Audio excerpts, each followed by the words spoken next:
Hello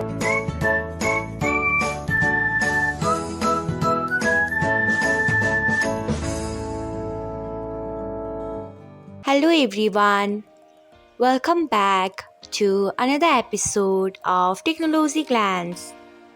Today, in this video, I'm going to guide you through how you can disable Save Original Photos to Camera Roll on Instagram.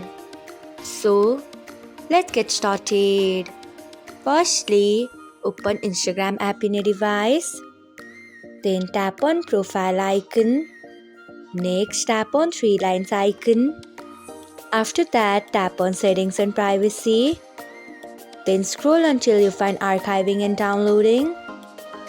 Then tap on it. After that, you can see the option of save original photos. Turn off it by tapping on it.